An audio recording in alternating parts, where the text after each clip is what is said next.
back to Resistance Chicks. We are your hosts, Leah and Michelle. Today is the 25th of January, 2018. For those of you that are still unaware or wanting to know what is going on, we are still being censored on our Mass Faith 3 channel. The reason why we're being censored, we assume, is because we were covering the Jordan Peterson interview with Catherine Newman on Channel 4 at the BBC.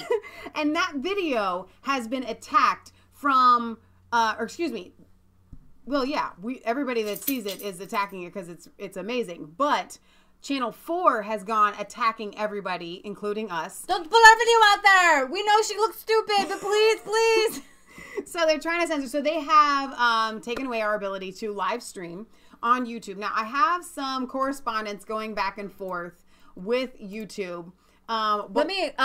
Michelle's going to go through this, but we are going to cover the aftermath, the good and the bad for Jordan Peterson. It's all been good for Jordan Peterson. His book has gone to #1 on Amazon's bestsellers. It was in the top 10 and he was all excited. He's tweeting it out. And now he tweets this out 4 hours ago. I'm #1 on Amazon. So really, what they have done to him is that #1 altogether or in his category? Because you can get #1 in your category and not be like the best-selling book on Amazon. It wouldn't surprise me if he was. I was just curious. He's the number bestsellers in books. In books in general. In books in general. Yeah, because obviously that's not the same #3 is category. Dog Man and the Cat Kid. Wow. #1 on Amazon. Wow. Okay. Yeah. So the 4th one is The Subtle Art of Not Giving a Bad Blankety Word. blank. Okay. All right. Maybe y'all people better reconsider. But anyway, so we are going to cover all of that. But while we're waiting for everybody to show up, Lee and I thought we might give you a little update on the insanity that is dealing with YouTube support.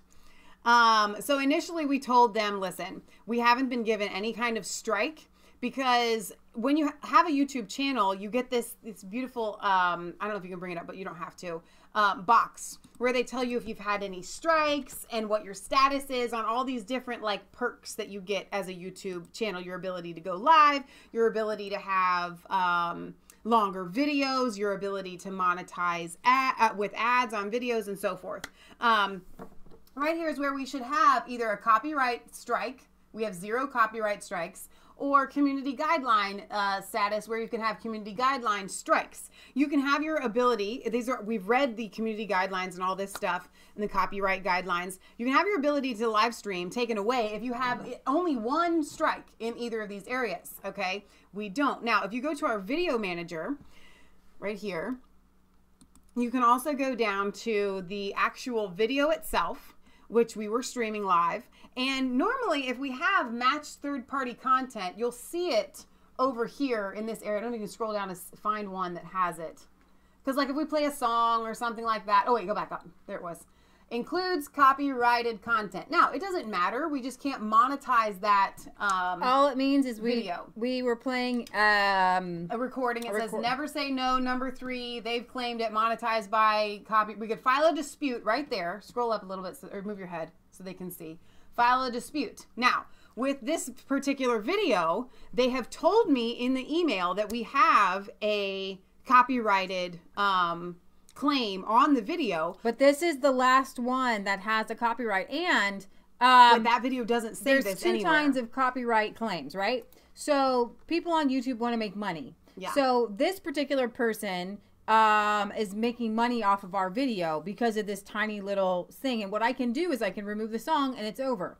However, you can't just take down something that's had a copyright takedown strike against it. Meaning they have such a copyright claim on it that they ask YouTube to take the down entire video. And that usually happens with people who pirate somebody else's video and just put it back up. Right. We did not do that. We were reporting on a video. And so what happened is our video got stuck in a YouTube glitch. And you want to explain that? You took a screenshot of it. I did.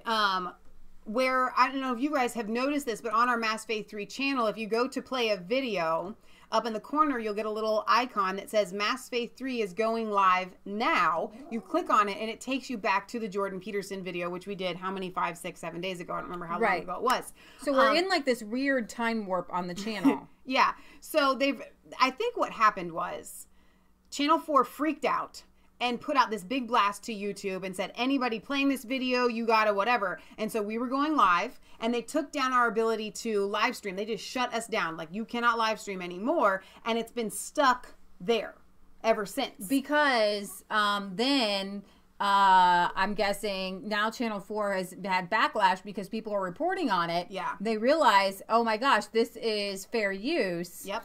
And so they don't have a copyright claim against us. Right. They've not submitted a copyright claim. Now, Justin Hughes had also sent me a screenshot that I was really excited about. I'm trying to find it here, where he said that somebody else that had Channel 4 coming against them, it was Channel 4 removed their copyright claim. But we don't have a copyright claim to even dispute yet. Right. So I can't dispute the copyright claim. It was the political it. Yeah, the political it. This is, I think, on Facebook. They said Channel 4 has dropped its copyright claim against us, and it was because of this specific video. So I don't think we're going to have any problems once it actually comes to a head, but it kind of feels like it's like a zit that won't be popped. It is. Now, as far as fair use is, it says this video is fair use under U.S. copyright law because it is 1, non-commercial. Our video is non-commercial. 2, transformative in nature, meaning it takes the original video and transforms it. Ours obviously is. 3, uses no more of the original work than necessary for the video's purpose, which we felt it was necessary to use the entire thing. Deal. Yeah. And 4, does not compete with the original work and could have no negative effect on its market. Now, it may have a negative effect on Channel 4's market, but not the video itself. Right.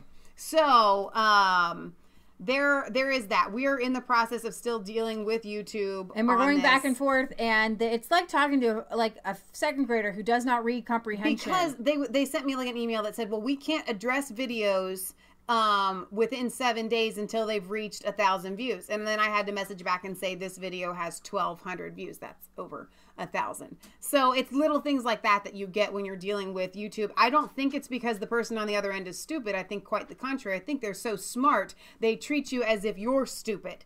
And think that it's just going to string you along. So we are not the only ones to have any sort of YouTube censorship over this.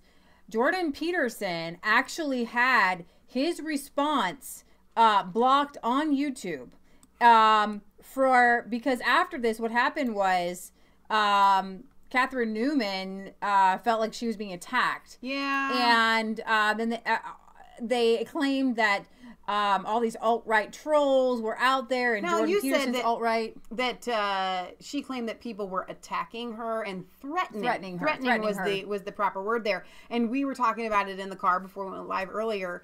And Jordan Peterson has had a lot of threats but because made he's against a male, him. But because he's a male, then I guess it's okay. But Miss Kathleen, or is it Kathy? Catherine, whatever your name is, you pride yourself on being just as strong as a man, so you ought to be able to take it. Weakling. All right.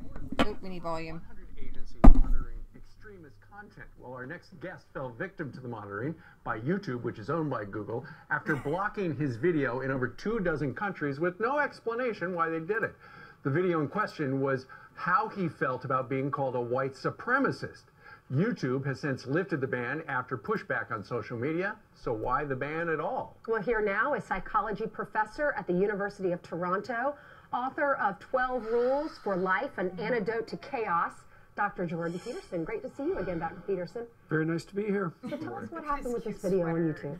Well, I was speaking with a very well-known YouTube host, H3H3. It's Ethan Klein, and we talked about a lot of different things because YouTube interviews are 3 hours long. And he cut a piece of it where we discussed accusations that had been leveled at me for being alt-right and far-right and white supremacist, these ridiculous allegations, and put that video up, and it was banned in 24 countries. Now, maybe it was banned because it had the words white supremacist in it, but that's actually quite a problem because perhaps you want discussion of that. So that seems to be what happened. He complained and they backed down. But, he's got clout because he has 4 million YouTube subscribers, something like that. Yeah. Are you a white supremacist? No. Why do they call you that? Why? Yeah.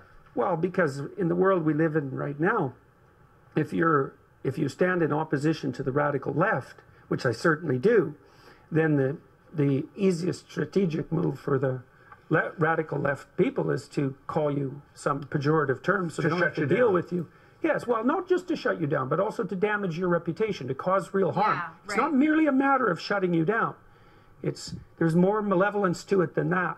They want to take you out and they want to silence you. Yeah, they'd be just as fine, just as good if there was some pain involved during it. Right. Do you how do you feel about some of the blowback that's leveled at you? How do you handle it? Well, I've learned over the last year, if you're careful what you say to begin with, and I am very careful with what I say, and then if you're attacked, that you don't back down and you don't apologize, things flip around extremely quickly. And now I'm in a position where if I get attacked, it almost inevitably, fingers crossed, turns out to be of benefit to me. Ultimately, though, the reason we're talking to you about this is apparently that Google has got this secret police of 100 agencies, and we don't know exactly who they are. Right. They don't identify themselves, and they're trying to filter out content. Right. What bothers you most about that? Well, I understand why they have to do it to some degree, because they don't want ISIS promoting their particular brand of pathology. And that's a good thing to take down terrorist videos. It's certainly something that has to be contended with. I think that it's necessary for Google and YouTube and these large social media channels to make what they're doing absolutely transparent to the public. And there's two reasons for that. It's not only because of the human decisions that are involved. It's because they're building algorithms to screen things even before they're put up. Right. And that's resulted in I would understand if they are, excuse me for cutting you off. No problem. I understand if it's the ISIS video, or if you're a white supremacist and you're lashing out and saying you're going to have hate crimes and this. That's putting other lives in danger. We need to take down those videos and get involved, I believe, and police needs to get involved. But what you did, it was a speech and they just took a clip and you're defending yourself why you're not a white supremacist, correct? And yes, you took that's that what video happened. down. Yeah, well, What's it shows you that it shows you that the algorithms are faulty. But I know lots of people on YouTube have been demonetized. That just happens all the time. If you're a conservative, center conservative, I would say, then the probability that if you have a discussion that it's going to be demonetized is extremely high. And major league players on YouTube, like Dave Rubin, for example, are demonetized constantly. What does that mean? Is demonetized. It means that Google decides that their content is not fit for advertisers. And they seem to do that, I would say, in a very arbitrary way. Now, the issue is that this needs to be made public. We need to evolve mechanisms to determine how shared social media are going to be screened so the real pathological material remains under control, the stuff that violates law. But we need, it can't be done behind closed doors. And look out for Facebook, too. They're right behind. They're trying to correct what they say went wrong in 2016, and many people think that's Donald Trump winning. Right. I want to talk about your book, New 12 Rules for Life, An Antidote to Chaos. What do you mean? You're fighting against chaos in our society? Yeah, well, it's increasingly young people in particular find themselves disoriented in our world. It isn't clear to them how it is that they should grow up and take their place in the world. And I would say that's especially true for young men. And so the book is a series of rules, some tongue-in-cheek, some dead serious, and a description of why it's a description of why most of the meaning that's found in a genuine life is to be found as a consequence of adopting responsibility. And also, it's a discussion of why it's so necessary to be careful and to tell the truth in a deep way. And it's an explanation of that, not just an injunction or a finger wagging. Can you tell us one rule? Put your house in perfect order before you criticize the world. So, and that's an antidote, I would say, to some degree, to this idea that's been fed to young people that the best thing they can do in the world is to become a social activist of some sort and complain about what other people are doing to hurt the world instead of growing up and fixing things on their own. Michelle and I were talking about this. Right. And I posted this video of Millie Weaver. And sorry, Millie, that's a really bad screenshot. You're actually beautiful. So I posted this video with Millie showing how the Women's March climate change people littered everywhere. And so and that's never been a thing for me. Right. I'm going to assume that most of you guys in the chat, this has never been, it would never dawn on me to drop my trash on the ground. Never. I would hold on to it until I found a trash can. How many of you have a hard time at those steak places where they're just like, throw the peanut shells on the floor? I'm like, none, I can't. Nope, no, not gonna do it. I need a place for this. But this guy, Bevan Tremblay, he follows us. He came to us from Caitlin, and he's like, Resistance Chicks reposting tidbits from InfoWars. Home of the planet animal hybrid stories is like picking up the clean end of a skunk and thinking you won't stink. And then I put on there, I said, listen, we've been on there twice. I need to put on there, listen, our name is the Resistance Chicks because we watched Alex Jones and he said, you are the resistance, and it just clicked. Right. You know, there's the conservative chicks, whatever they're called, chicks on the right, right? Mm-hmm. So we just kind of mashed them together, Resistance Chicks. And I thought it was a cool name. And so... well, it's a play on the fact that we keep chickens, too. So yeah, and I absolutely love Alex Jones. Millie Weaver, she's our friend now. Like, isn't that cool? I'm, like, so proud to have her as a friend. Right. And so, of course, I'm going to share her videos. And... you support people that are helping to take down the deep state. It's that simple. But my point is, this particular person, I want to tell him, and I didn't say that in my brain, right? I said... There are people who tear things down and people who build things up. And it's way easier to tear something down than it is to build something up. We used to watch a TV series, Christy, with what's her name? Kelly Martin in it. And there's a scene where these people in the Appalachian Mountains and this exact same thing. This one lady's Opal says to Birdseye Taylor, you know, you used to be real good at fixing things. You know, tearing things down, that's easy. That's anything that any man can do. But building something up and fixing things, that takes a heap more doing. Right. It takes a heap more to do to build something up. It's so easy to tear just go somebody and say, down. oh, that's stupid. I don't like that. But to add something to life and to build somebody up and to say, hey. And it's just what Jordan Peterson was just saying. He's like, listen, why are we telling the kids that the epitome of greatness is to go out and be a social justice activist where all you do is just tell people everything they're doing wrong instead of just trying to repair the world starting where you are at. Actually, I'm going to play this clip here because BBC 5 did a radio interview, I guess, afterwards. I don't know that I would go back on BBC after, but he did. But he did today, and I want to play a clip for you to get an idea of who Jordan Peterson is. I have to thank my viewers, our viewers, for keep sending me Jordan Peterson links. And actually, our friend Richard, who helped get the idea for Resistance Chicks. Yeah. We would post all this stuff on Facebook, and he said, you know what you need to do? You need to start like a website or something and compile all this stuff. Right. And Richard had been listening to Jordan Peterson already. And so he sent me links of Jordan Peterson too. And I was like, wow, he's so sane. In the midst, and actually, no offense to Jordan Peterson, he's not really that special of a person per se, but he's saying the most sane things today, which makes him so very unique. Yeah, and it's more than that. He's able to articulate. He's able to get to the heart of men today, exactly, and to the issues. And I think that that's completely out of character for anybody, any motivational speaker. In that Catherine Newman interview, he said about 80% of his viewers are men, but 20% are women. Right. And the reason men listen to him is because they have been demonized. Women have the whole women's march. You know, the men's march that Christians have are usually, and the men gatherings are for responsibility of what we can do as men to be better fathers and better husbands. Yeah. The women don't get together and say, how can I be a better woman? How can I be a better mother? How can I be a better wife? You know, that's so true. I think about that all the time. I'm not even married with children. I think to myself, how can I become the epitome of the gifts that God has given me as a female? One more thing that I wanted to point out. You've noticed that when he was on Fox and Friends, and I'm going to guess the same thing's going to be here when he was talking to Kathy Newman, it doesn't matter what question they throw at him, he has the answer like that. His retrieval and his mental ability is so sharp. You can't contend with it. No. You know, you have to build yourself into a ship that can withstand storms and then captain that ship properly. And that's not at all the same thing as being happy. I mean, how would you feel on a sailing ship if the captain's fundamental orientation was whether or not he was going to be happy that day? It's just not, it's a juvenile idea, and it's deeply unsatisfying existentially and philosophically, and it doesn't work out practically, and it makes people miserable because it can't be.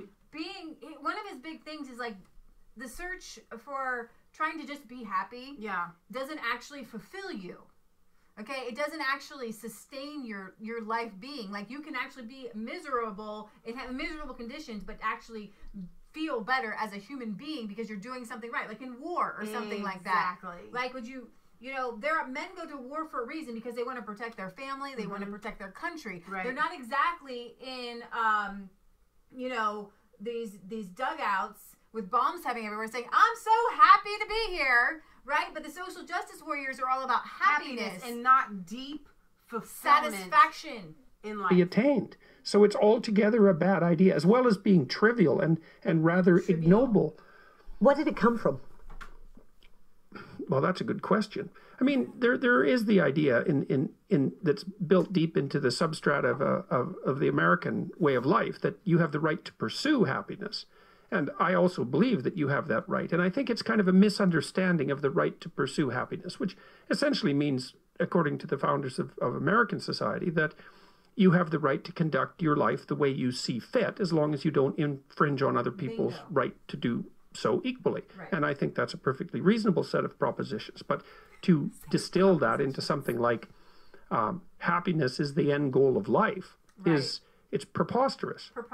And the thing is, what I really don't like about it is it's just not helpful for people, because then when they're suffering, which is very, very frequently, they also tend to think that there must be something wrong with them for feeling that way. And that's just simply untrue. Or there must be something wrong with the government or the people around me. Yeah, I think a lot of people shift blame really quickly. Life is difficult, and bad things happen to people, no matter how well prepared they are. And you need a way of orienting yourself in the world that has a lot more nobility than the pursuit of happiness.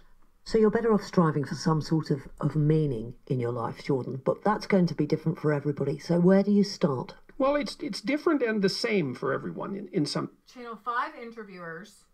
A little bit more. A little different than Channel 4 interviewers. Yeah, I think happy is beyond decaf. It's the same in that meaning is to be found, as I am at pains to describe in the book, on what you might describe as the border between order and chaos. And so you're in order when you're doing things and everything is working out the way that you want it to. And you're in chaos when things fall apart and when new things are happening. And you don't want to be in order too much because you get stultified and bored and stagnant. But if you're in chaos too much, then you can't tolerate it. It's too stressful. So you want to be on the edge in some sense. And you want to be in the edge so you have some mastery, but you're furthering your abilities at the same time. And people find that exhilarating. Like if you watch a sports performance, for example, and you see an athlete, a gymnast, say, go out and perform a floor routine where they're not merely going through their paces, no matter how well-trained they are, but stretching themselves right to the brink of disaster. That's when you see the most outstanding performances. Yes. Those are the performances that have everyone leap to their feet in spontaneous admiration, because you see a person simultaneously manifesting their discipline, their trained discipline, but also stretching themselves farther out into the unknown. And people regard that as a triumph of the human spirit spontaneously, and it truly is. And that's where meaning is to be found. And that instinct for meaning, that the fact that we can even feel that, is a manifestation of an instinct that helps guide us through life. And so that's something else I stress quite continually throughout the book. How do you... So Jordan Peterson helps men and women to find their meaning. And as Christians, we call it God's call on your life. But regardless of what you label it, it's the exact same thing. Right, exactly. And the social justice warriors in communism want everybody in a box and want everything predictable, which is so funny because it throws everything into chaos. It does. All that predictability. Right. It throws everything into chaos. And why is that? Because when you are unfulfilled, you end up doing unpredictable things. And you lose your character. He said something in the Tucker Carlson interview where he says, don't be weak. Don't be the weak version of you. Wow. Be honest all the time. don't say something just to appease somebody if you feel weak. There are times, and he says this, and we've all felt this. There are times when you're standing on a rock and you know that you're right. So stand on that rock, okay? And even if the waves and the wind come, and that's where like meaning comes from. That's what makes life worth actually living, right? Rather than people just striving for retirement and to be happy and to have, you know, soy lattes and, you know, pina coladas. Stacy from Rosa Sharon says the problem is nobody lives anymore; they only exist. Jesus is the true life, and only in Him can we truly live and the fullest that we can. Eric says, I love Jordan, but why do we have to hear plain sense? It should be a given. And that's true. That because of all of these things that he's talking about in society, this is why he has to be proselytizing, preaching, encouraging, whatever you want to call it, to these young men, because society has pushed men, not just young men, men of all ages, down, and they're no longer allowed to express, as Joel Salatin would say, the manness of the man. Secretarian says being happy doesn't mean 24/7 euphoria. Sometimes it just means not being miserable and suffering. If not for the view from the valley, we wouldn't enjoy the view from the mountaintop. Well said. All right, so I'm going to play this interview here with Tucker Carlson. Mao and Hitler because he won't let others dictate what he says. A brave man, one of the few. Next.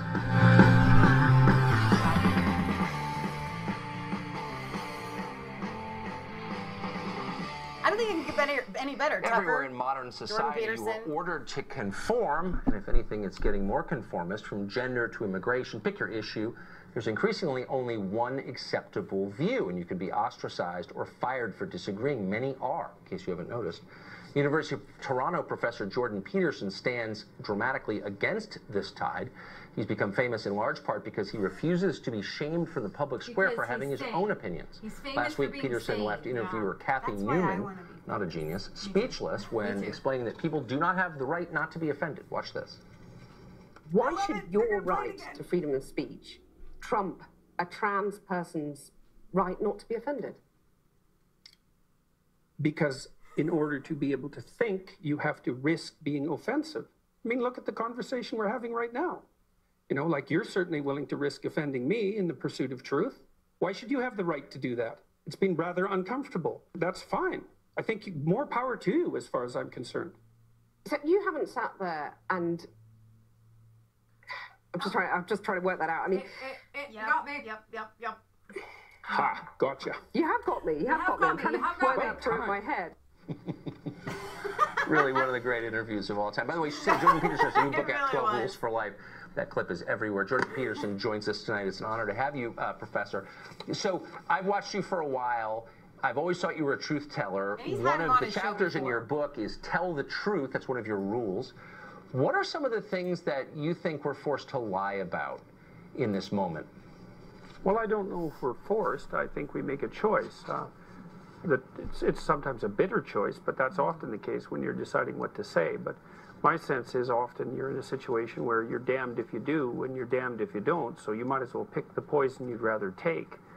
And you have a moral obligation to do that. So, you know, if you're going to say something unpopular and you're going to get attacked for it, that's a risk, but to shut up and pretend that you think something different is to warp your soul, and that's a much bigger risk. So yes, it is. Like that. So why I would think that even if they didn't agree with you, that people in the media would be thrilled by the way you comport yourself, the way you respond, because clearly you're saying what you really think, and that's supposed to be our charge as journalists, is to tell the truth. Well, and yet you get met with these hostile receptions. Why do you think that is? Well, I would say that's not universal. There's a big battle being played out in the press, say over the Kathy Newman interview. There are people who are casting her as a victim because she's been vilified as a consequence of the interview. But there's been many, many people in the media who stood forth and said that it's necessary to be able to say what you think. So it's not a battle that's over yet. Yeah, it's good. It's good. Surprising, but good. So if you, in the book, you have a number of these rules, and Rule 5 just jumped out at me as a father. You said, here's a rule. Don't let your children do anything that makes you dislike them. What does that mean? Well, it means, first of all, that you should understand that you are actually capable of disliking your children, and that because you're larger and more powerful than them, if you let them misbehave in a way that makes you dislike them, you're going to take revenge on them in a very bad way, and sometimes over decades. I've seen that as a clinical psychologist. But more importantly, if your children behave in ways that make you dislike them, assuming you're reasonable, and that might be something you want to discuss with your wife, then other people are going to dislike them too, other adults, and then they won't teach them things, and they won't pay attention to them, and they'll only smile falsely at them, and other children won't want to play with them and include them, and that's a catastrophe for your child. True. So it's very helpful to help your children behave in ways that make other people welcome them, because then everywhere they go, they're welcome. And there's nothing better you can do for a child than that. Very smart. In the minute we have left, if you could pass on one piece of life advice, and this really is a book of life advice, to our viewers, what would it be? Stop saying things that make you weak. What does that mean? Well, if you pay attention to what you say, you'll know that sometimes you feel like you're standing on a rock, that you're in a solid place, and I suppose that you're speaking from your heart. And other times you're saying things just to look good and just to buttress your particular status at the time, and that makes you feel weak. You sell yourself out.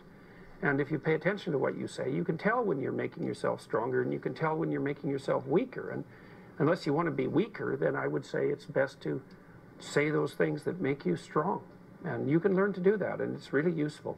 So I would recommend practicing that, because it's good for you and good for everyone else too. He's actually a very emotional person. Yeah. There's a reason people obsessively watch your YouTube videos. Professor, thank you very much for joining us. Congrats on the book. They do, because he gives you psychological help. Actually, these are life-changing lectures that he gives. I wanted to find this video. Now I don't know who sent it to me. Somebody tagged me in it, and I can't. She was trying to find it before we got. I know your face on YouTube. I mean on Facebook. You sent me a link to a Jordan Peterson video where he's talking to these young men, and he's literally breaking down in tears. Yeah. Because the men come to him. Yes. Yeah. Because the men come to him and say, "You've changed my life. I have meaning in life." And he's so saddened because of the world has literally put men in this box where they're stuck, and they don't have the meaning. So then they are like perpetual children, is what he calls them. If you go into any junior section or of little girls, I would say 13 to age 17, and their clothing, you could find at least a dozen shirts that say something that girls are awesome and boys are stupid. They literally like forgive my French, but they say girls rock, boys suck, or something like that. I mean, it's absolutely ridiculous. So if you were to go into the boys section and find a dozen shirts, boys are awesome, girls stink.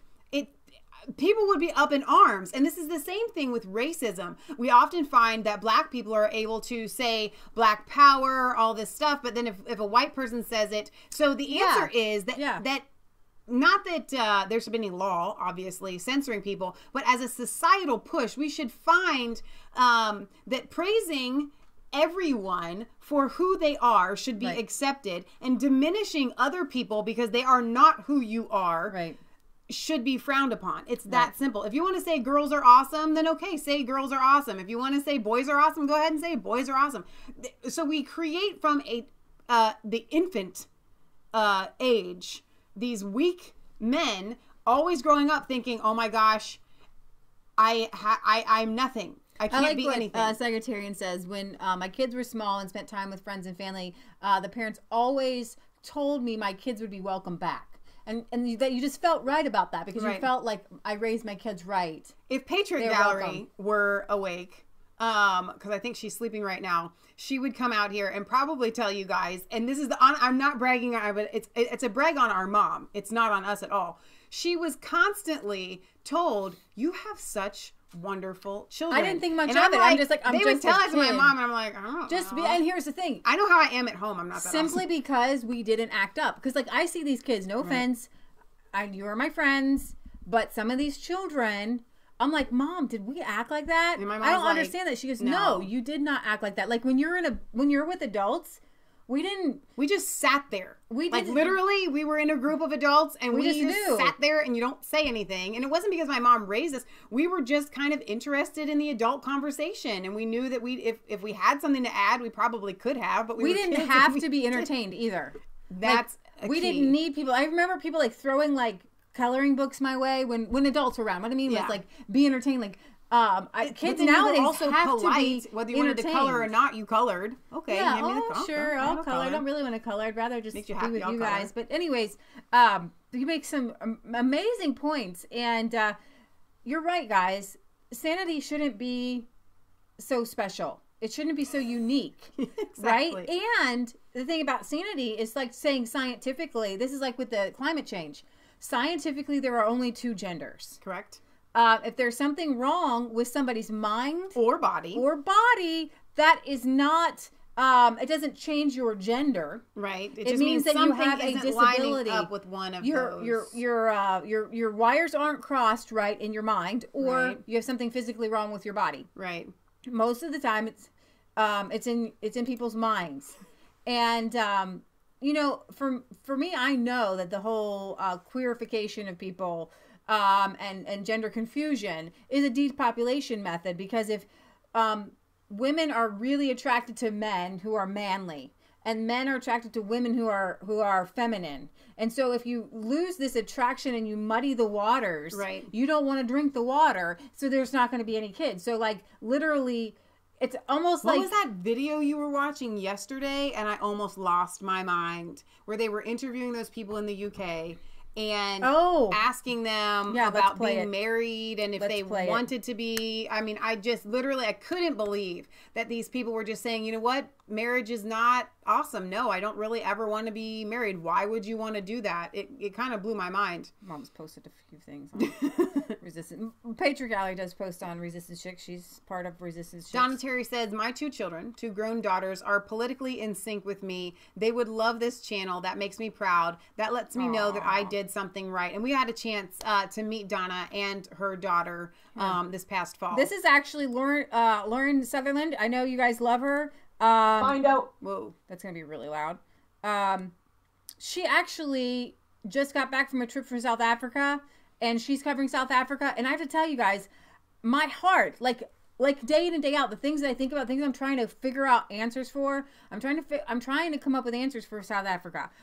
In my own brain. I have to be able to make it right in my brain. And Katie Hopkins is going down there. If you don't know, the murder rate is 4 times as much for a white farmer as for anybody else in South Africa. And while apartheid is awful, and apartheid is bad.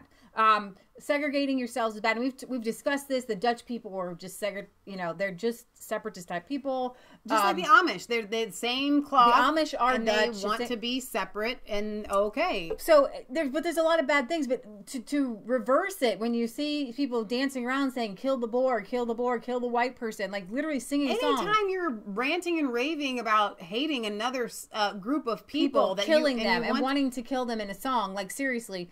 So anyways, she's down there. Katie Hopkins is going down there. We're going to cover it when Katie gets back to the documentary. But Lauren went to London. Wait a minute.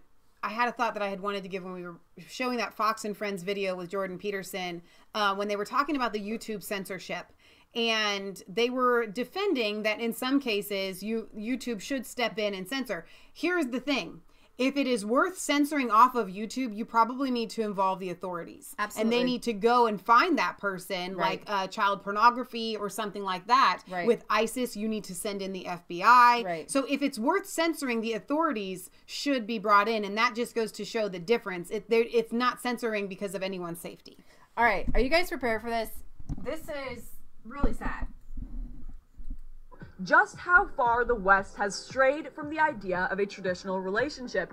And to figure that out, I'm going to be asking 2 very important questions, like, would you rather have a child or a dog? And would you rather have a marriage or a Netflix account? Let's see what they say. Sad. In the next 10 years, would you more enticing than the Netflix account? But this is really freaky. Would you want dogs or would you want kids? Dogs. Dogs. Dogs? Dogs. Dogs. Dogs. Dogs. None of them. None of them? Alright, cats or kids? None of them. None of them? Yeah. Dogs. Dogs. Dogs. Dogs. Dogs. Dogs. Dogs or kids? Definitely dogs. Yeah, all right, let's get some dogs. Dogs. Can I have a cat? Yeah, I have a cat. Dogs. Dogs. Would you rather have marriage or... That's her daughter over here, by the way.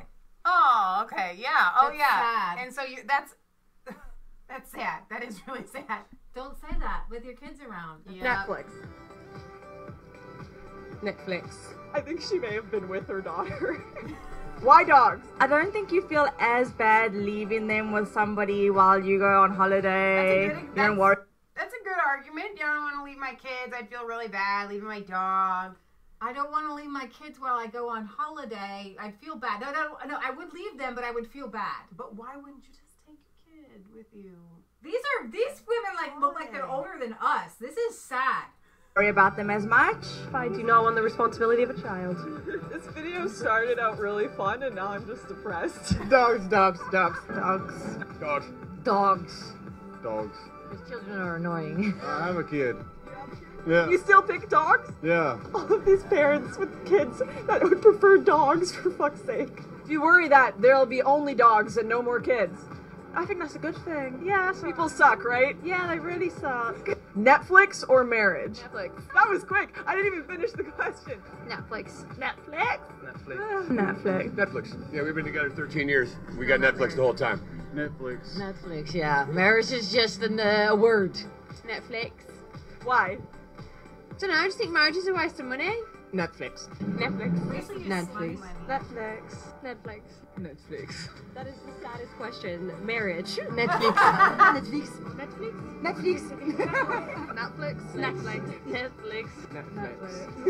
Last question. Do you think it is a good or a bad thing that kind of the traditional family structure and relationships are dying out right now? I think it's a good thing. What is the biggest reason you don't want to have kids? I like my freedom. I think marriage is a bit outdated and it sucks the spontaneity out of a relationship a bit. But so I think if you were having a great relationship with someone and there was Netflix there, you're going to get everything a marriage is going to give you anyway. Well, yeah. I don't really like the idea of marriage, to be honest. It's a bit much. The traditional relationship is really dying today and people are more open to new things. Do you think that's a good or a bad thing? A good thing. Yeah, it's like society progressing. It's good. It's a good thing. No! They are dying, and I think it's a bad thing. I think it's good, I guess. Where do you see it going in the future? Do you see there being more families or less? Less, I think. All right, thank you so much. Really appreciate it. So what did you think of that experience? We're so screwed. That's just sad. I mean, that's London, right? That's Sadiq Khan's London. If you were actually to do that in rural America, they would be flipped. They would say flipped. Dogs and kids. Yeah, they would just say, I want it all. Give me the kids, give me the marriage, give me that's how they might say, give me the Netflix too. So you see the total like mindset and a lifestyle that's different. If you went door to door here, people would say kids. They would probably joke and say dogs, but they would say kids. Yeah. I love my kids. They would say, you know, you want marriage. Every female I know that's not married wants to be married, and they would immediately say marriage. Yeah. And so these are the people that I hang out with. I don't hang out with those kind of people. Them kind of people. Them kind of people. I don't hang out with them. I don't hang out with them either. And so that was, yeah.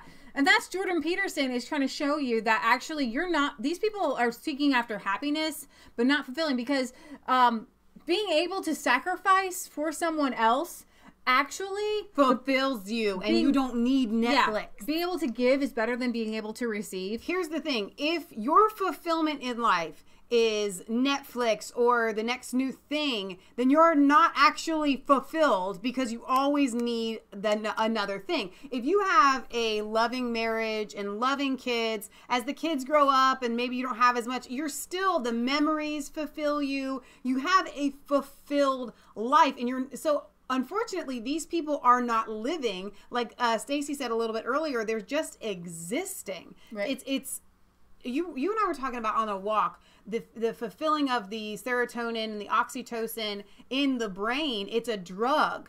And that fulfillment of having a family and having children goes so deep that your brain doesn't have to go and seek after the emotional munchies. Right. Emotional munchies. That's exactly what that is. When you don't have that commitment in a relationship that says till death do us part, it's an instinct that God puts in all of us for marriage, because sexual relations create children, and God puts in all of us. And see, the Bible says that those who refuse to retain God in their knowledge, he gives over to a reprobate mind. I don't mean to be preaching at you, but that's the scripture. And what he means by that is, if the more people push away God and push away God, their minds go into this twisted thing. I'm sure that all those people who answer those questions in that direction think that there's more than, two genders, believe in more communistic, socialistic type things, because women, definitely you need the government to depend on.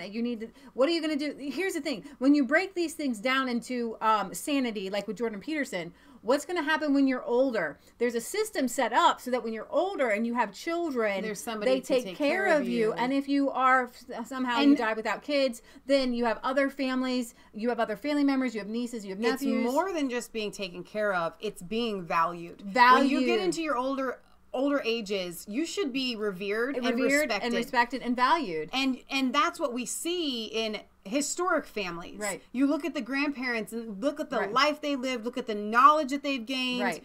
And there's a respect, and that's how a person leaves this world with dignity and love. Exactly. And without that, they die a miserable life. No one recognizes the life that I lived, the things that I gave, the things that I did, the memories that I have. We have had the privilege of taking care of our grandmother, and we take care of our uncle. And we have gone to nursing homes. We've done care for elderly people, and we've had the privilege of caring for people who have had family and people who haven't had family. Yeah. And the people who didn't have children themselves, but maybe just like a niece or a nephew, they died miserable alone because there wasn't that full bond. Yeah. To take care of them, and so they're stuck in a nursing home, and they kind of care, but they don't really care for you. And you don't just have kids so that somebody takes care of you, but that's another. But it's aspect. Life is about unity. You are united with your children when they are born. You're united when your grandkids are born. You're united throughout life with other people. And living is not about just you. It is about how we interact with the people that God has placed in our lives. Right. And why is it that when you get older and your contemporaries die off, that you have to be alone? You shouldn't, because your family that you birthed, that you were around, should still be there with you. Living is about connecting with How one many another. of us, nobody in their right mind would ever say, you live on through your children, says you Roxanne. want to have every single one of us when we were born and throughout our childhood wanted and needed a loving mother and a loving father who loved each other till death do them, death do us part. Death do us part. That's what children need. Yeah. We grow gardens. We grow animals. We know what they need. That's what children need to grow up to be their best. Yeah. Now, of course, bad things happen, and there's always God can redeem a situation, but we don't start out with a negativity. We try to start out with the basis of, and that's what people are missing. That's what those London people are missing. Without the family unit like that, do you really want to go out without? You really want to grow up without a loving father and a loving mother? So I don't know where these people expect children are going to come from after this, but Kenny Iwound had a rather interesting question a bit ago in the chat, and he said, so what are the benefits of marriage outside of a tax break? And I would say, I would take it a step further. In our day and age, I'm not sure that should the Lord bless me to be married, that I actually even would get a state-issued marriage license, just because the way that the government is today, not in years past, but the way that it is today, they will take any legal document that you sign and they could use it against you. I don't know that my children will get birth certificates. I certainly don't think they'll get a social security card, things like that. So, but I do believe that marriage before God is the greatest gift that God has to give you. And living with someone without that marriage, I don't view marriage as a license. So I can't really go the tax break with you. And living together is not marriage. You have to have a commitment before your community, before your peers, before whoever is a spiritual head or leader in your life or something like that, that says we are married and it's a real commitment. If you haven't met someone that you would want to literally grow old with on a porch, somebody who is your equal. See, this is where we get mixed up. God created Adam, and then he created Eve as a helpmeet. So like and then he said, be fruitful and multiply. So God did three things for Adam. He gave him the earth, He gave him a wife, best friend and he a wife. gave him children. And yeah, and so like examples would be like men going out west, right? And they're building out their dugouts, and then they're starting their farm, and they're like, I'm alone, dude. Yeah. I'm by myself. I really would like to have some pretty curtains, and it really would help. See, we're in such a selfish, spoiled society. Correct. Where you don't need somebody to cook for you or clean for you and to work with you. Right. That's what these men out west, they would have mail order brides, because they're like, I can't be out in the field all day, and still when you cook meals from scratch, it takes a long time. Right. So there is a working out of an existence where you do need a partner in life and in living. Michelle and I are lucky and blessed enough that we partner up in life, but I can't imagine not having a partner. Right. In that you have just literally somebody to help you do things and help you live things, help you build things, and to bounce ideas off of. It's always been our mom and then us. Obviously, our dad was not in the picture. And so as a family unit, we have been able to surmount and conquer the greatest of life's challenges. Absolutely. But only because we were what the Bible calls is a three-cord strand is it says three-strand cord. A three-strand cord is not easily broken. Right. Okay. And so one can put 1,000 to flight, two can put 10,000 to flight, and a three-cord strand is not easily broken. So Father, Son, and Holy Spirit, Mother, Father, and children, these units can tackle anything as a unit. Right. I see people out there drifting alone as single people, and they're literally just drifting. Right. And so to answer Kenny's question, it's the commitment to that other person that you're no longer two. The Bible says God brought two together as one. Unfortunately, living together doesn't make you one. Sleeping together doesn't make you one in spirit and in soul. Okay. Right. And so that's the difference. I'm not married, but I do know what that's like. Why? Because I have Jesus Christ inside of me. I know what it is like to be one. And so I know what that bride, we are the bride of Christ and Christ is the husband. I know what that is like. Husbands, love your wives as Christ loved the church and gave his life for her. The idea, as a wife, if you don't want a man in your life that will love you the way Christ loves the church and give his life for you, then these women are cray-cray. I know. Every female, every sane female, see, God puts something in and actually part of the fall, God told Eve, your desire will be toward your husband. And what that means is that women have, and this is in Jordan Peterson's, he calls it evolution, but actually it's biblical, where women are agreeable. It's part of our nature. Right. It's our nature to want to make a sandwich. It's a joke, but it's in a real female wants to be a good hostess, wants to provide people with food, wants to help people. We have people come and stay over. You want to make them a nice bed. You want to make people comfortable. Men and women, their brains are different. And so what is the benefit of marriage? Men are wired in one way. Women are wired in another way. And when those two wires come together, you're just firing on all cylinders. Now, if you marry the wrong person, you're going to go kaput. But when you marry somebody who you look at and you say, wow, you are beautiful, you are awesome, and everybody has an equal match. You're not just going to say everybody's beautiful, okay? Right. I've seen some ugly couples who are just like in love with each other. I mean, like seriously, I'm like, wow, you found your match. Pray the Lord. I use this example all the time. That wasn't a needle in a haystack, baby. I have a 1999 Jeep Wrangler. She's got a couple rust spots. She's got a couple of issues.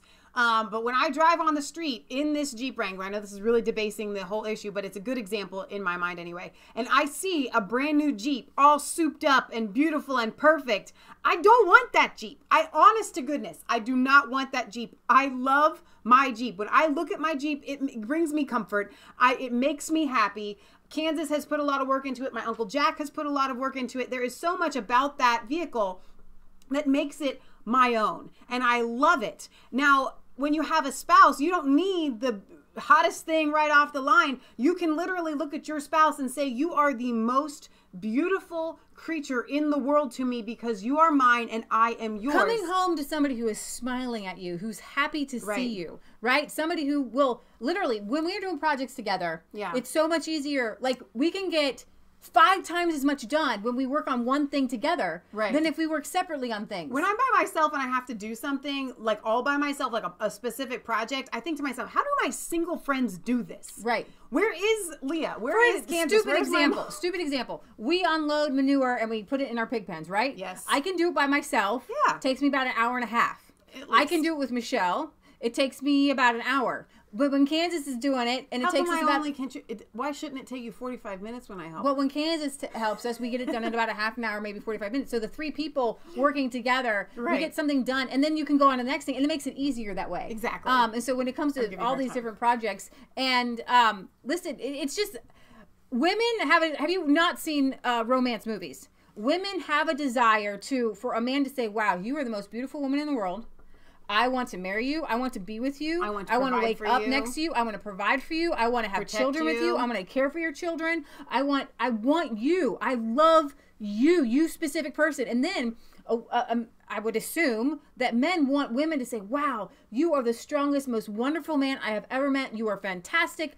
Thank you for doing this. And I'm going to cook for you and I'm going to clean for you. And this is very misogynistic, isn't it? Patriarchal. We're gonna create a family together. We're gonna create a life together. We're gonna grow old together. I mean, I think about things when I'm by myself, and I'm like, I want to share this with someone. Yeah, and that's what marriage is. That I do sharing to just things, be for just me, by myself. my own experience, or just something that I just tell my friends. Yeah. I want to have somebody to experience every experience absolutely with me. So it's really interesting. I'm seeing a lot of I'm single and looking from Pete. Worth a look, single and looking also. Quite a catch there, ladies in the UK. Sooks, I know he's also single Max and Austin looking. is single and not looking. I know we are Borg. She's a female, single and looking. I wish we could put together. So just email me, people. I might be able to make some matches here. Okay, it would be the Lord. I love seeing matches come together. We have a neighbor who who helped another neighbor of ours. Oh, this is great. And he's in his 40s. And he is just such a wonderfully nice, good guy. And we literally prayed for him. We said, God, bring him a wife. Yes. Okay? Not us, but bring him a wife. Well, he's older than we are. He's way older. Yeah, he's 10 years older. But still, he's a good, he's decent... an amazing catch. If any of you ladies out there would like a good... And we were talking about this. I can spot men that look at porn a mile away. I know you. I can see you. It's glass in your eyes like you're doing drugs. I know you. This guy doesn't look at pornography. He is holy. He is righteous. He will give the shirt off of his back. He spent 2 years... there was a black man, and this guy's white. I just want you to see the dynamic there. This black man was a Vietnam veteran. 61 years old. 61 years old. He lived down the street from us, and he would always get rides. I gave him a ride. We'd wave to him, and he'd wait on the corner for rides. He took schizophrenic medicine, but he was a good person. Yeah. He gave him to church. He offered him a home. But our friend Mark, he would pick him up and take him to church for 2 years. He loved on him. He let him come live in his house. And when he died, that's how I found out that this guy died. He just died. Right. It's really sad, really, really sad story. But he's a Christian. He's in heaven. But what Mark did for this man was beyond. It was Jesus. He was Jesus for this guy. And he's constantly doing that for people. This man would treat his wife like a jewel, like a gem, like a diamond. So if you are 45 years old, I will hook you up. I will hook you up. Maia, I know she's also single and looking. She's saying the resistance chicks are matchmaking. Britt Baza says single will travel. He's from the UK. I love you people. I absolutely love you. Michelle's matchmaking service says, Gary, I want to see a resistance chicks match so badly. I pray about it. I'm like, God, please. But seriously, the point is we are made like a puzzle piece. Men were created first. I don't care if the women don't like this. It's true. And we are made as a gift and a helper. Adam, when he first saw his wife, that's why he named her. Whoa, man. Whoa, man. Whoa, man. Whoa. That's right. That's pretty awesome. Whoa, man. That's right. Do you have anything else on Jordan to cover? No, but I have something funny to cover. I'm going to cover I'm serious, people. You email me and I will make some matches. I'll put them all together. Michelle, I am single and looking, and these are my, come on, people. Okay, this one. You gotta be godly and Christian, though, because I don't know if I can put a bad match together. 2 atheists, maybe we can work it out. Women's marchers ignore science, fall through melting ice in the National Mall reflecting pool. Huh? This is Does funny. This need volume? Or is it just, no, you can just see it? I'm going to try to make it big here. Roxanne says, my other half always calls it lunch. It's the little things that are so awesome. He's my best friend. Today we're sending from another message. Look out your window. We were talking about not going on the ice, do you remember? Yeah. Doesn't go down any. That's cold. You're going to be feeling that, son. Yikes. Don't go out on the ice. Don't do that. That's like when one person does something stupid and another person does something stupid.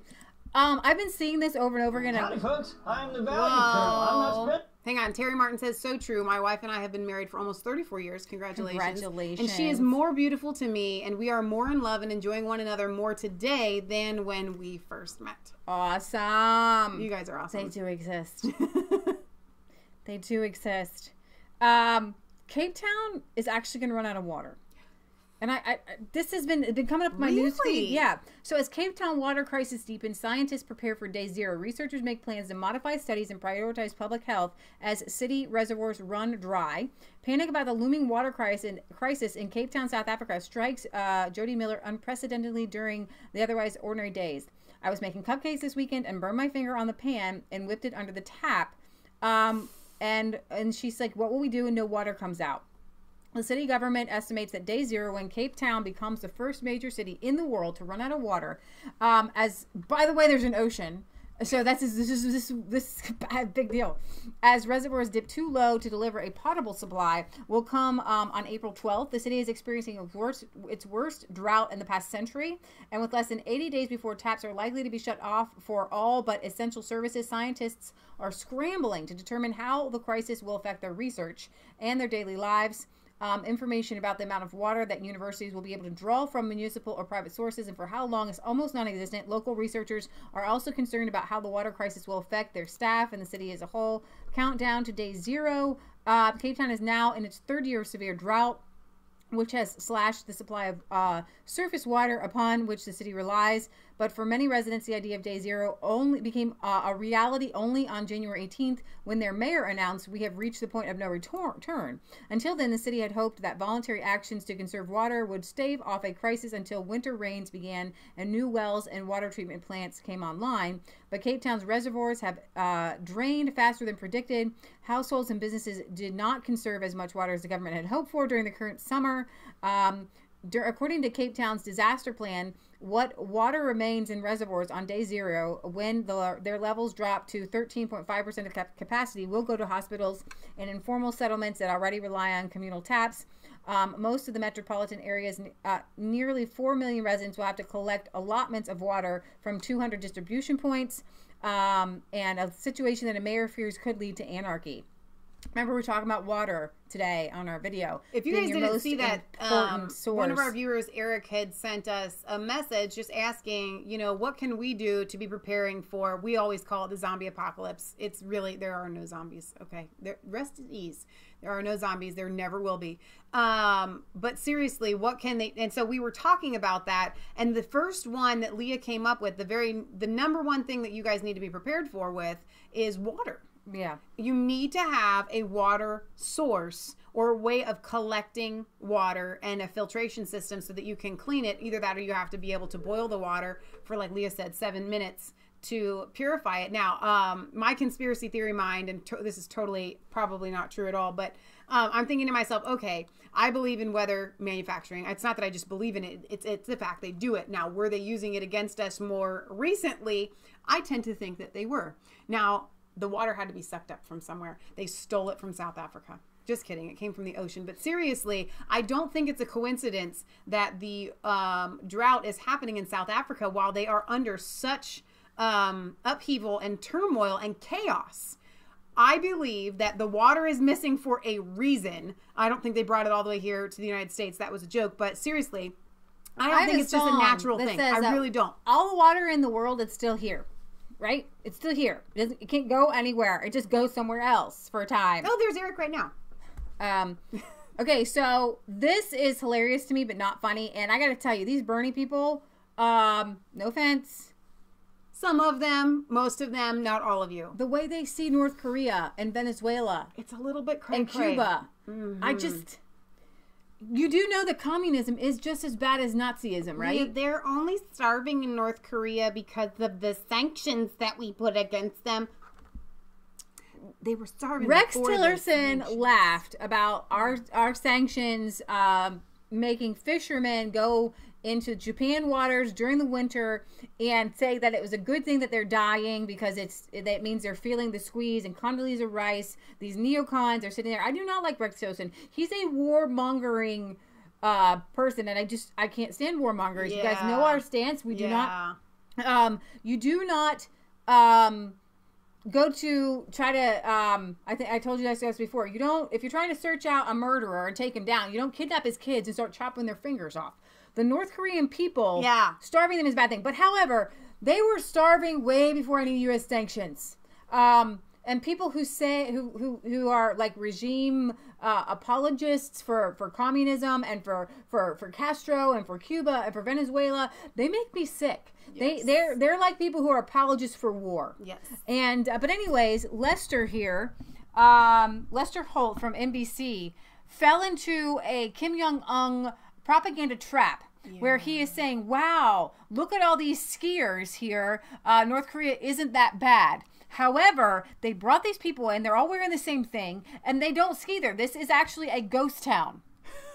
And they set it up just for NBC. Wow.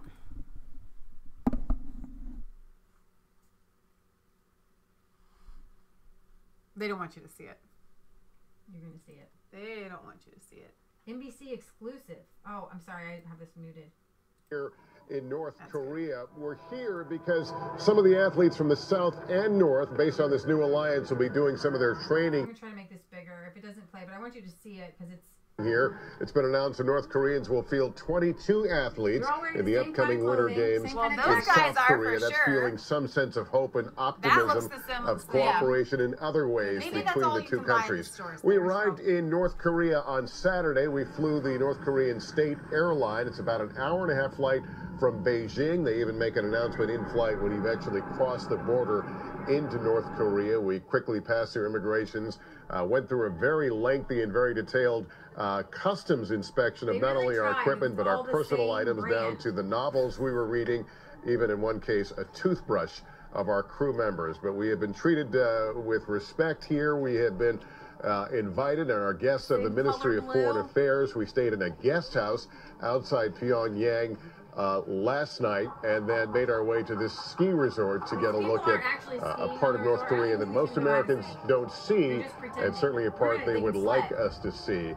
And Savannah and Hoda will be speaking to a member of the North Korean Olympics delegation about the recent talks. He was a member of those talks, and we'll have that on NBC Nightly News. For now, we'll send it back to you in New York. All right, so they fell into a propaganda trap. Either that or it was designed and they knew that's what it was when they showed up. Well, NBC News is reeling after the nightly news anchor Lester Holt appears to have been badly fooled by the North Korean propagandists, giving a cheer report from a ski resort in Herbert Kingdom that looked to be bustling. This is from Stephen Crowder, when it was widely known to actually be a ghost town. Holt, who returned early from North Korea after scathing reviews, reported for Nightly News from the Maesseryong ski resort on Monday, a facility that is the brainchild of Supreme Leader Kim Jong-un and is typically empty. The resort, built to create the appearance of a prosperous nation, was largely deserted until during the peak 2017 ski season, according to multiple reports.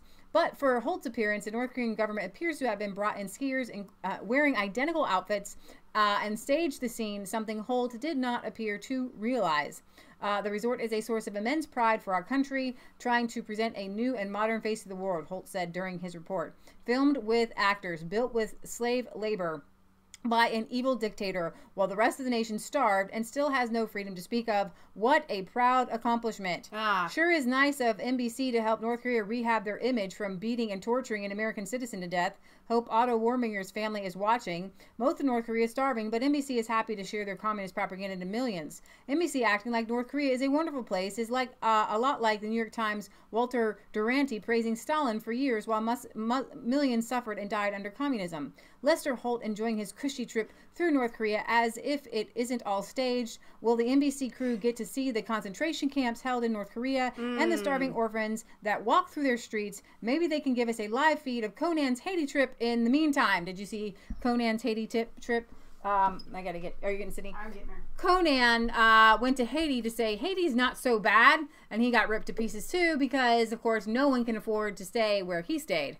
So all these communist propagandists and apologists make me absolutely crazy. Like, make me crazy. I don't even know. It's like you can't even talk to them because they're like, their whole answer is it's not so bad. It's like with Iran, right? It's not so bad. They put women in prison for not being able to wear a hijab, but it's not so bad. It's not so bad. North Korea is not so bad. You can't leave the country if you want to. If you try to, they will shoot you. If you actually succeed, they will kill or imprison your family. And your guts are filled with worms because they encourage people to put their own poop on the fields. Night soil there because they have no fertilizers for the fields, so they're all zombie apocalypse filled with worms. Tip y'all need to know: if you need fertilizer, do not use your own. It must be composted for 2 years. Hot. It's got to get hot. 3 years preferably. Yeah. All right. Before you can use that stuff, man. Okay, I'm done. You're finished? Yep. I don't think that I have anything else. I know that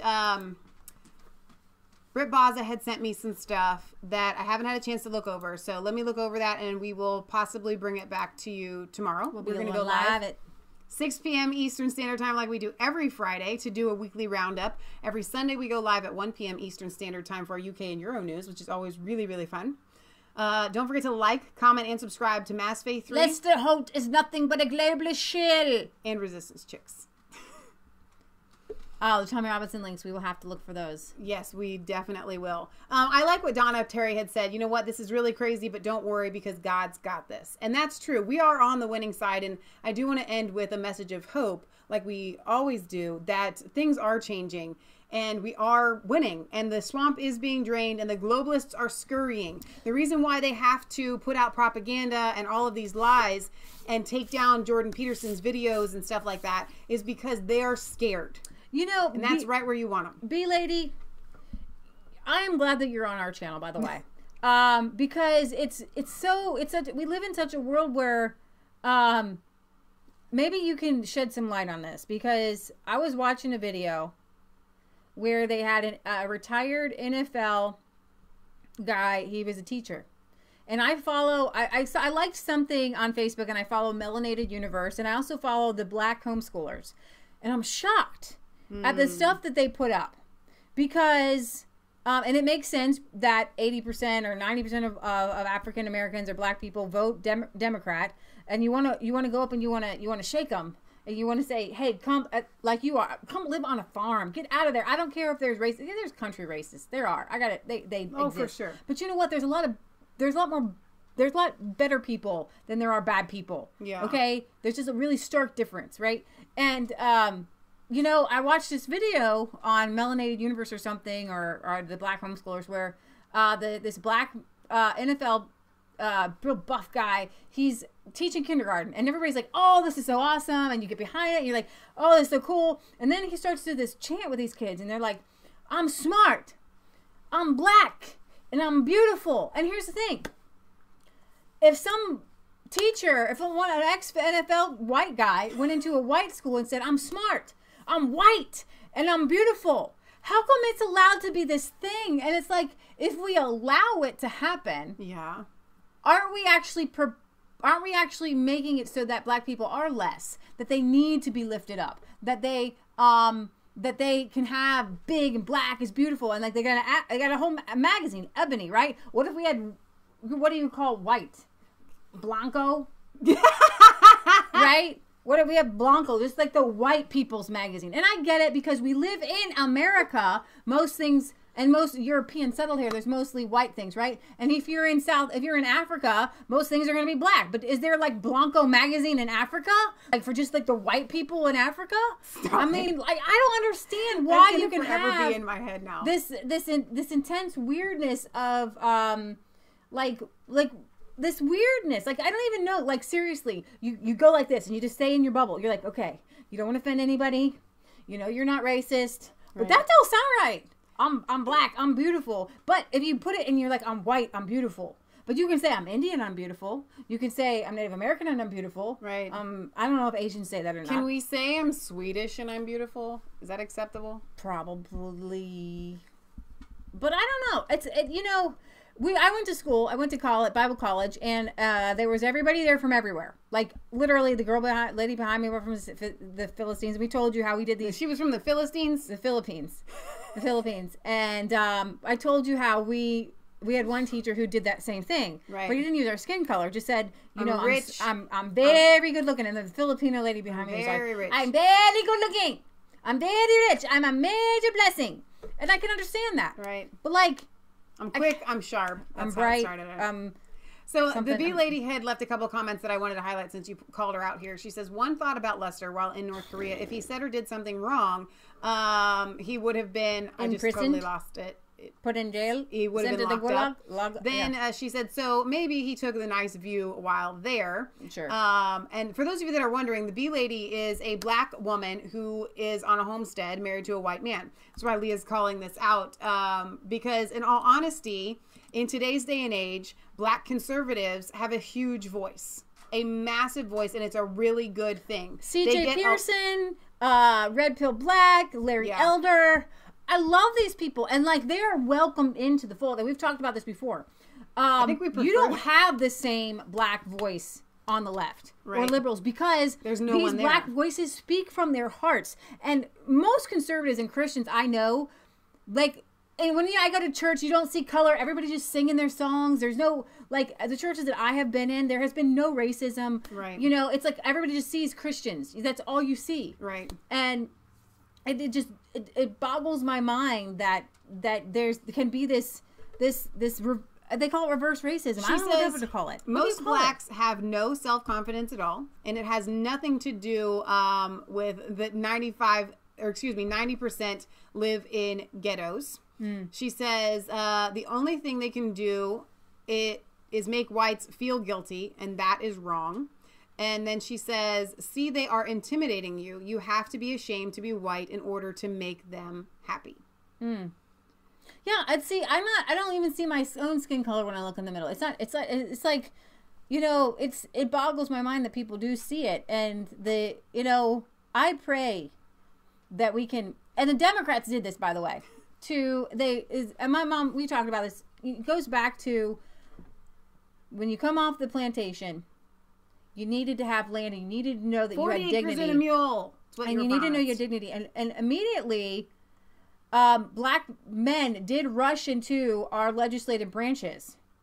And like within 3 years, they were just geniuses, right? Just within 3 years of reading and writing. Yeah. Wall Builders has a whole thing on the Black Caucus and the original Black Caucus, right? Very, very intelligent men. And what stopped them? The Democratic KKK. There are evil people in this country, and they were Democrats, and they're the KKK, and there were Republicans, and white Republicans and black Republicans were strung up and lynched, both black and white people, because you always are going to have evil people. You're always going to have communism. You're going to have Nazism. It's always going to have you're going to have racism. You're going to have slavery. It's always evil people are going to be there unless good people don't do something. Yeah. Okay? And we have to throw off all the baggage and just find good. Correct. You know, even throw off all the labels and things like that. And I have something. What in the world is that? I'm just gonna. No, don't. There's that. Background. Wow. Samsung. You can't get rid of it. Ah! Oh my gosh. So Rufus says, I'm not trying to be a jerk, and I'm for the swamp being drained. However, where has this occurred? All the establishments still have their jobs minus Comey. When we talk about it here in Resistance Chicks, what we're talking about is the grassroots movement that is going nowhere but growing. And it's all over the world. So when I say the swamp is being drained, what I mean is people are waking up to the truth. And that's where it is most important, because the more that the everyday man and woman wakes up to the truth, it will actually affect its way to the top. These people are being held accountable. We have these text messages that were just discovered. I just brought this up. The text messages have been discovered. The missing text. I'm very excited about this. We're living in a time like we've never lived in before. We're living in a revolutionary time. where we're not picking up bayonets and we're not picking up swords and we're not picking up guns, but we're fighting through this thing called the internet. We're fighting with truth, and we are winning, okay? We're winning. Like, why isn't Clinton in jail yet? You have to have patience. I know people hate it. Yeah. You know, we're trying to get things worked out with YouTube. You got to have patience. Have patience and know that this is working. This is changing. We've been praying for years. And I'm not going to say trust me, okay? But I can feel it. And everybody can feel it. We're on the other side. We're on the winning side now. We're going to still keep battling, but the tides have changed. As they're dying, they're fighting harder than they've ever fought before, which is so beautiful because they're running out of energy and they're running out of tools to fight with. You shall know the truth, and the truth shall set you free. And once you know the truth, so what says I have no patience? The cat is out of the bag. Okay, you can't put the cat back in. It's to keep running around. Okay, so the globalists know that their time is up. That's why everybody is being censored. They're being like Facebook has now. Our posts used to reach 800 or 900 people without any advertisement on Facebook. They make you advertise. They want you to advertise. And now we're down to like 80 to 90 to 100 people, and it's not just us. Caitlin Johnstone, Breitbart's Infowars. Everybody is saying that Twitter or Facebook is George Soros is controlling all these things. They're controlling, you know, they're demonetizing people. Like, so we know we're winning because the demons are screaming. So be excited. Be excited. So I'm seeing if there's anything over here because Michelle went to take. I'm sorry. No, you're fine. Take the dog out. Black and white, left and right, united against the globalists. Well said, Gary. I love it. Will's here. A long time no see. I'm glad you made it to the Resistance Chicks channel. I had to give you a wrench because you didn't have one in this channel. But yeah, I really am excited about what's going on. I feel it in my spirit. I feel a lightness that I've not felt my entire life. We've been fighting this battle for so long, especially as an adult.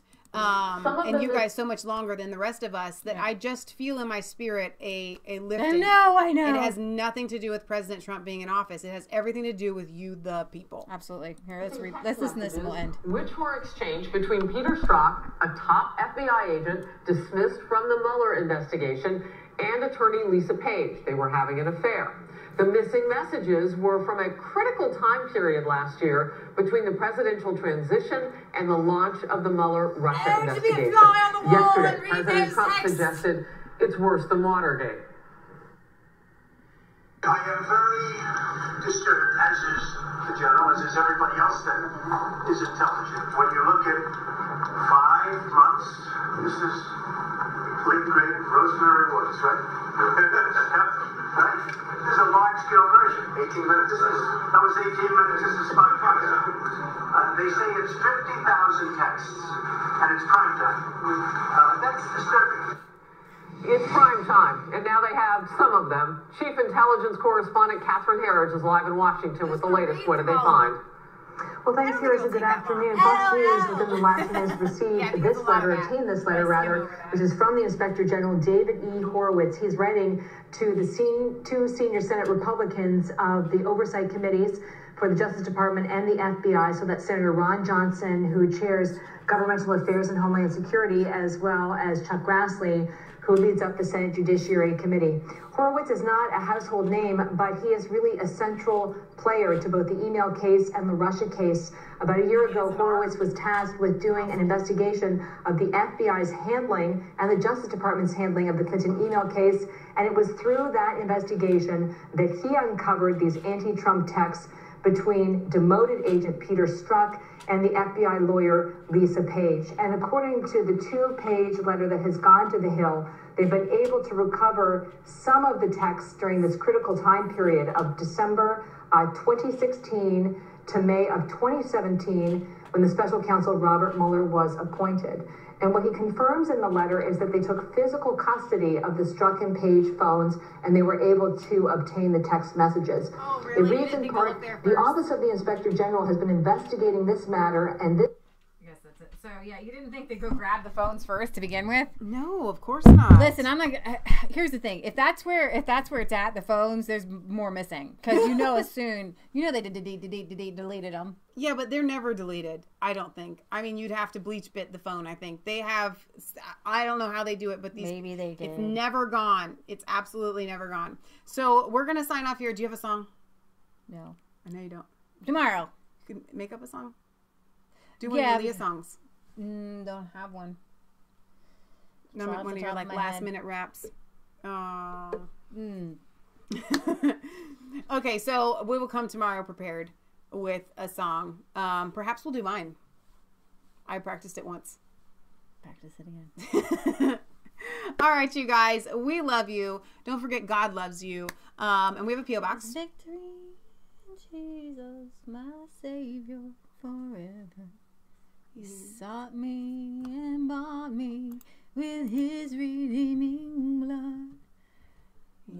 Hang on. I knew him, and all my something is to him.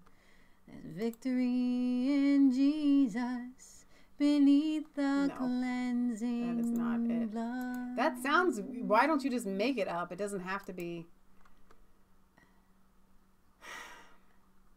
That's not right. That is he bought. No, that is not the right song. Sorry, acapella. That just. How can that not be the? How come these lyrics don't just come up? That song, everybody knows that song. I don't know. There's a different one. No, that is it. Yeah. That's just the chorus. Oh, victory in Jesus, my Savior forever. He sought me and he bought me with his redeeming blood. He loved me ere I knew him, and all my love is due him. He plunged me to victory beneath a cleansing flood. I don't know the rest of it. I don't know it either. That's all I know. Just came to me. I heard an old story. How do we not know the rest of that song? Maybe we'll sing it another time. I don't know. There you go. That was a good one. Chords are there. All right. So what says I want Creedence Clearwater looking out my back door? Okay. Isn't that Creedence Clearwater Revival? Yep. We will. Maybe I'll look that up. I don't even know if we know that song. We'll try. Okay, guys, we're seriously going to sign off for tonight. Thank you for being with us. I'm sorry that we're kind of messing with times. We just kind of fit you guys in when we can during the day. I know a lot of you are used to us going late, but for those of you that are overseas are probably glad. We got some Polish people here. We do have a lot of Polish viewers. Thank you guys for being here. I want to thank our moderators, Worth a Look, Will Way, Maia, Gary. I don't know if Kelly was here. Sooks was here. Yeah, Kelly was here for sure. So thank you guys for being a part of our show. Don't forget to like, comment, and subscribe to Mass 3 and Resistance Chicks. Ring the bell for notification. If you left a comment, I said the P.O. Box, that we didn't read on air, which was a lot of you, please put them in the comment section after the video's processed. So hopefully we'll be back to our Mass Faith 3 channel. Whenever as the Lord leads, I guess. All right, guys. Good night. All right. Good night. The dog is still out. Yeah, and this I was called